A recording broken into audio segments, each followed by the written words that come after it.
মানে খাবার খাচ্ছে। তখনই একটি গল্প মনে হলো একজন আলিমের কাছ থেকে শুনেছিলাম দার কাকের গল্প। সেটা বলার আগে একটু বলে নেই।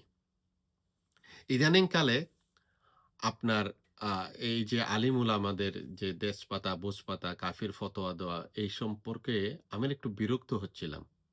যে এই সম্পর্কে কি কোনো ও কথা বলতে পারি কিনা? দেখলাম যে বলাটা উচিত।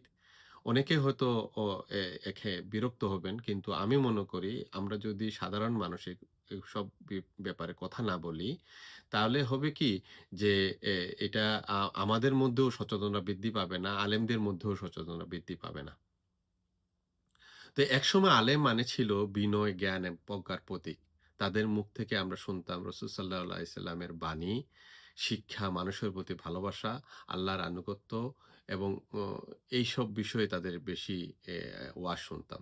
কিন্তু আজকে এই দুঃখজনক অ বিষয় হলো এই সময়ের মধ্যে আমরা যাচ্ছি যে একজন আলেম আরেকজন আলেমকে কাফের ফতোয়া দিচ্ছেন, বাতিল করছেন, মানে ফাসিক ঘোষণা করছেন।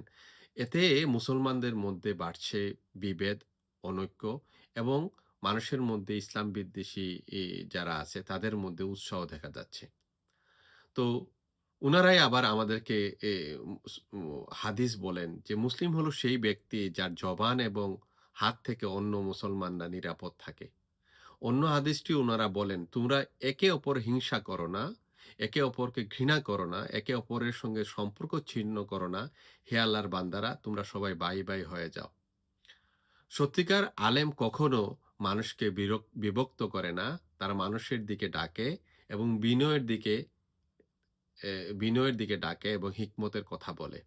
কিন্তু মানুষ যে বিরক্ত হচ্ছে এইসব ও আলেম বাদ রেখে অনেক আলেমগুলা যে তেজপাতা, বুঝপাতার গল্প ওয়াজ করছেন তাদের কথা। যেমন সোশ্যাল মিডিয়ায় দেখলাম যে এক হাবিব নামে এক চাচা বলতেছেন যে, "আরে বাবা আমরা এসেছিলাম ইসলাম শিখতে, রোজা নামাজের কথা শুনতে। কিন্তু এখানে তেজপাতার, বুঝপাতার, কলাপাতার গল্প উ শুনে কি করব?" তো আরেকজন যুবক বলছে তো যে আসল কথা হলো যারা এভাবে পাতার গল্প বলে তারা মানুষকে বিভ্রান্ত করছে, ইসলামকে ছোট করছে, মজা পায় কিন্তু শিক্ষা পায় না।